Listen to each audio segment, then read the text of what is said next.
Hey everyone, welcome back to all my listeners. This is episode 18 in season 12. Today is Wednesday, August 28th, 2024.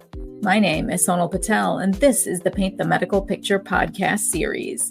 Now, all right, you guys, let's go ahead and start off today's episode. You know, it's the very last Wednesday of the month. So that means it's going to highlight my newsworthy fraud, waste, and abuse highlights for the month of August. And of course, I'm going to be spotlighting some of those from the month's criminal and civil enforcement cases that I find newsworthy. And in my Trusty Tip, I'm going to be going over a couple of new HCPCS codes for chronic care management. And I'll go ahead and round out today's episode with another remarkable quote on collaboration by Margaret Mead. Today's episode is sponsored by Advanced Coding Services. Whether you're just starting out or a seasoned professional, Advanced Coding Services training equips you with the tools and support you need to advance your career. Advanced Coding Services Medical Billing and Coding School meets your needs worldwide, online or in person, with one-on-one support throughout your training. Advanced Coding Services is committed to helping their alumni and their credentialed medical community in keeping up their certifications by offering them various avenues for acquiring continuing education units. In addition to their Mastering the Business of Medicine retreats, which they offer several times throughout the year in different parts of the country, they now offer memberships. Here, you can conveniently earn your CEUs by attending their exclusive members-only webinars. Since their aim is to nurture and grow the careers of individuals who work in the business of medicine, they call their member area the Apple Orchard. Advanced Coding Services. Educate, nurture, inspire, reaching back with a hand up. All right, you guys, let's get into it. All right, let's go ahead and start talking about this month's newsworthy fraud, waste, and abuse highlights. So, as of the recording of today's episode, August saw 33 cases. Now, mid-August saw a testing laboratory co-owner who was sentenced for a $3.8 million fraudulent billing scheme.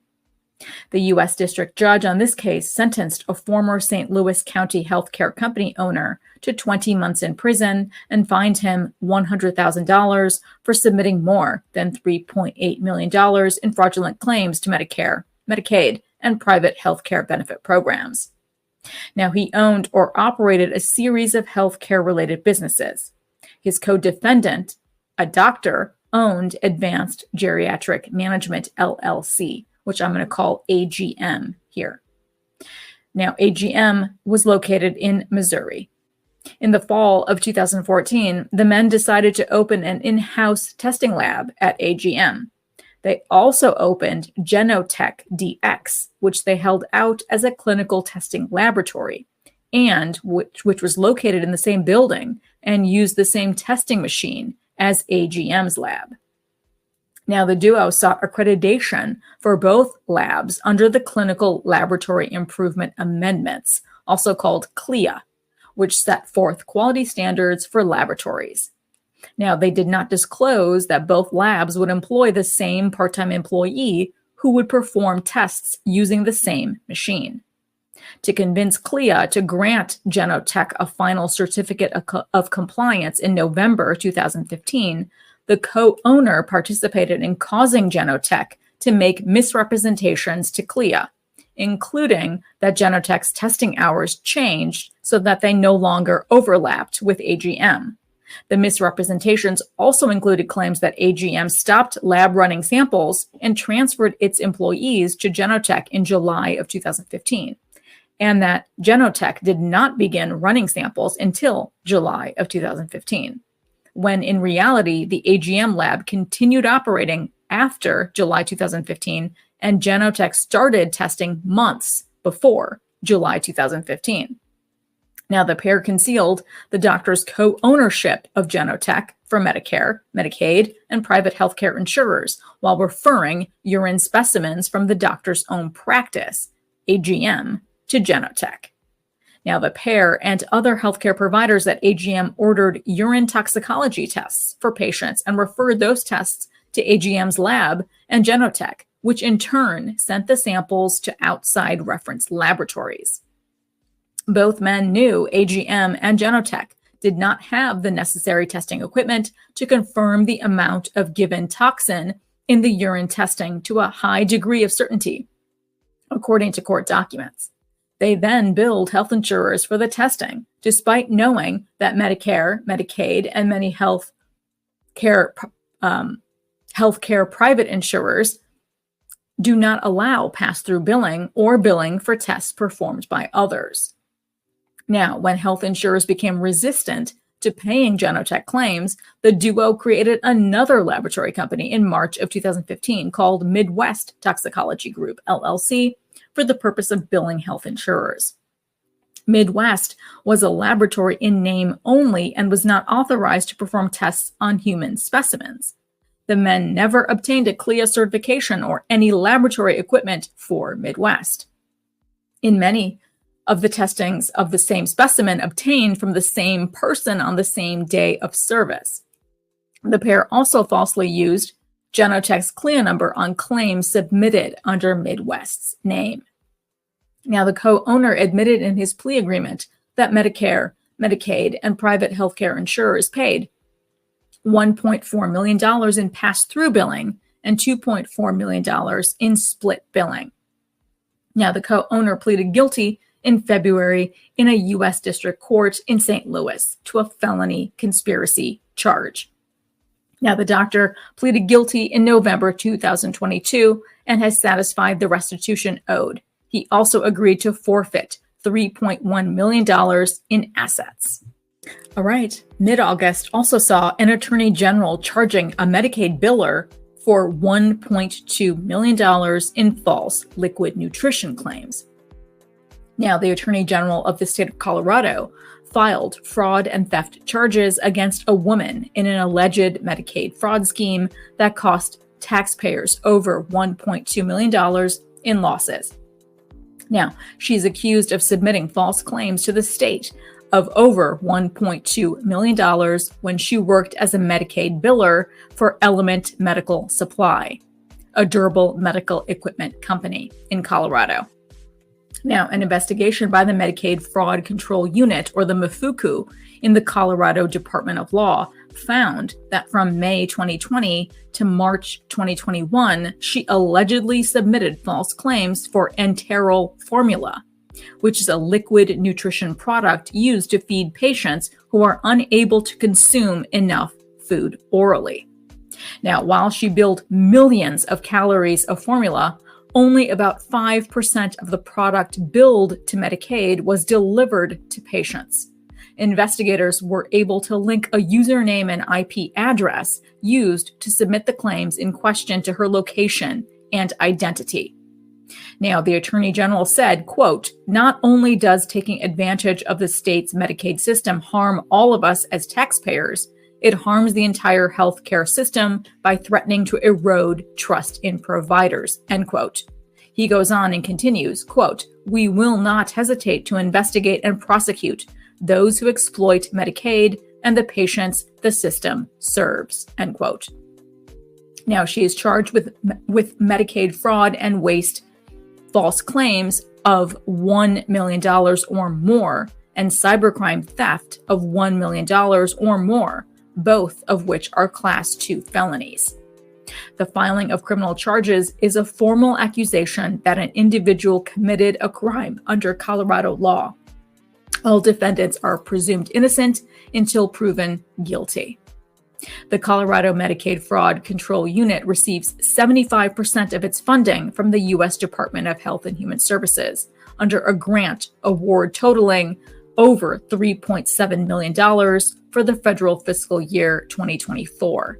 The remaining 25% is totaling over $1.2 million and is funded by the state of Colorado for the same federal fiscal year. Coloradoans who are aware of or suspect any sorts of Medicaid fraud are encouraged to file a complaint with the Attorney General at stopfraudcolorado.gov. Now, mid-August also saw a U.S. attorney announcing $600,000 worth of a False Claims Act settlement with a medical practice and its owners for improper Medicare and Medicaid billing. Here, Orange Medical Care admits submitting claims for payment where services were rendered by nurse practitioners or physician assistants not enrolled with Medicare and Medicaid, and doctors had no personal involvement or supervision in treatment. The United States Attorney for the Southern District of New York and the special agent in charge of the New York Regional Office of the Department of Health and Human Services, the Office of Inspector General, the HHS OIG.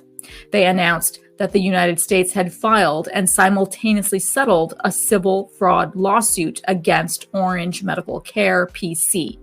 Here, I'm going to call them Orange Medical, as well as both of its owners.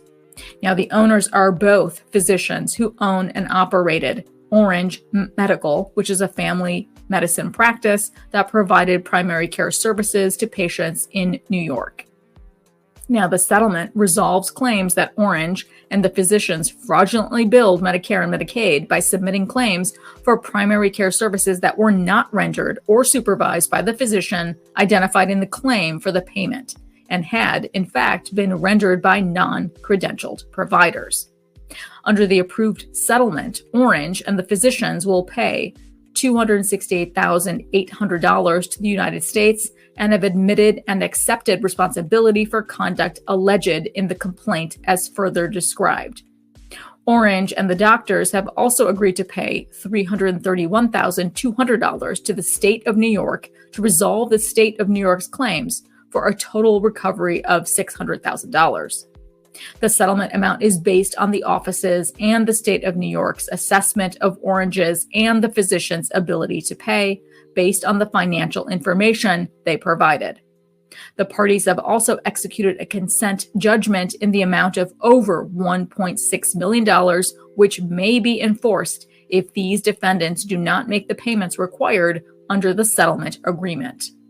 As alleged in the complaint filed in the Manhattan Federal Court, from November 2006 through December of 2022, Orange and the doctors submitted claims to Medicare and Medicaid that listed one of the doctors as the rendering provider, even though the services had been rendered by non-credential providers without the direct supervision of the doctors. On many such occasions, the doctors were traveling outside of the United States at the time the patient received the treatment. As part of the settlement, Orange and the physicians admitted and accepted responsibility for certain conduct alleged by the United States, including the following.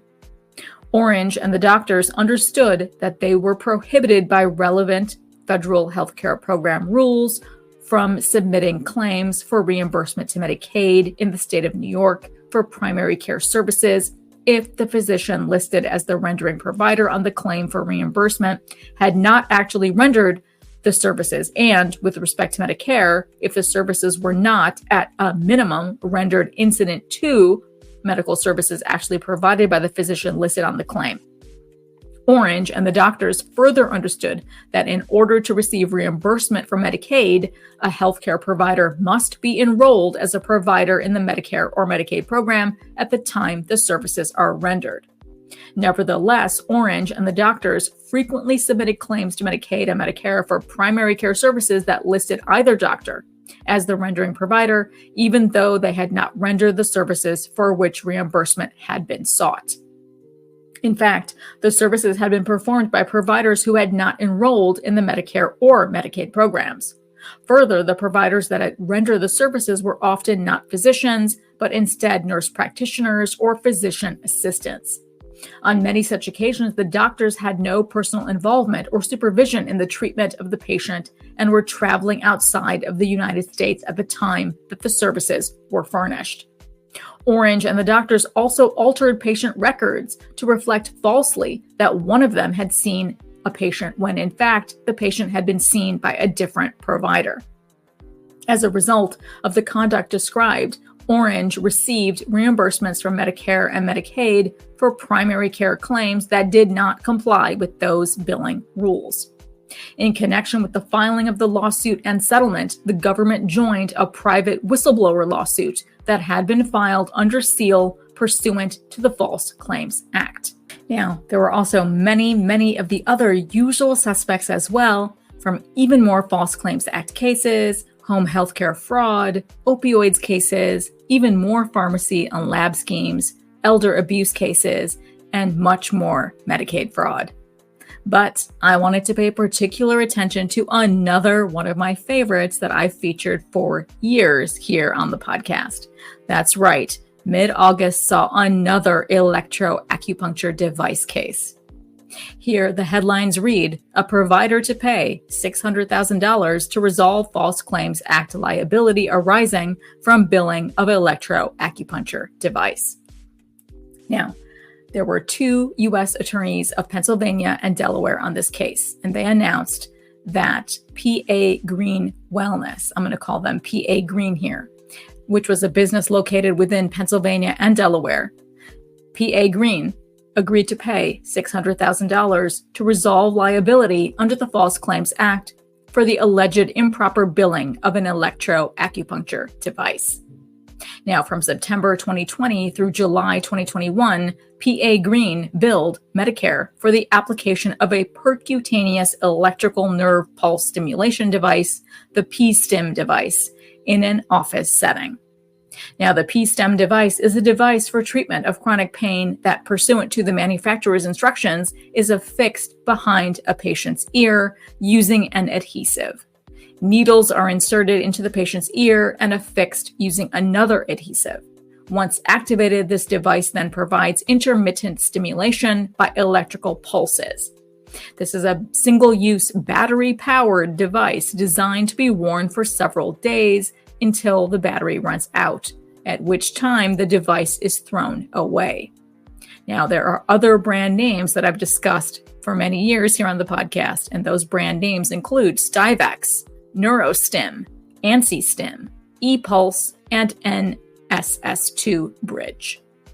Now, PA Green applied the P-STIM device simply using an adhesive and insertion of a limited number of needles. This procedure did not involve any surgery, any anesthesia, or take place in an operating room, or even at a facility with such capabilities, but was billed to Medicare as a surgically implanted neurostimulator, contrary to repeated guidance from the Centers for Medicare and Medicaid Services.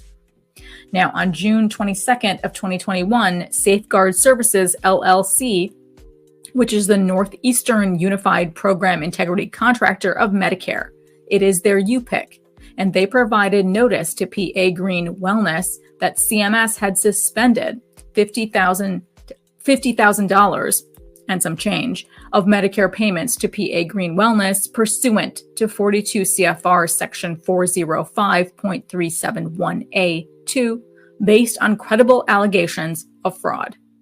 Now, as part of their settlement, PA Green has agreed that the United States will retain the suspended payments. Now, the Pennsylvania U.S. attorney on the case stated, quote, along with other U.S. attorneys around the country, CMS, and the Department of Health and Human Services Office of Inspector General, we have held distributors and providers accountable for inappropriate acupuncture device billing. It may not be billed as surgically implanted neurostimulators, end quote. In addition, the Delaware U.S. attorney on the case stated, quote, the decisions made by the CMS about what procedures are reimbursable and how they may be billed are designed to ensure that all beneficiaries receive safe and effective treatment at an appropriate cost, end quote. And now it's time for my best practice tips in Trusty Tip.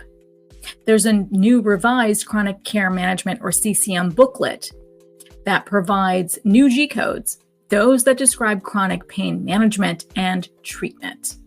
Now, in addition to several CPT codes 99437, 99439, 99487, 99489, 99490, and 99491, there is also a new HCPCS code, a new G-code. This is G-code G3002, which is defined as chronic pain management and treatment, monthly bundle, including diagnosis, assessment and monitoring, administration of a validated pain rating scale or tool, the development, implementation, revision, and or maintenance of a person-centered care plan that includes strengths, goals, clinical needs, and desired outcomes.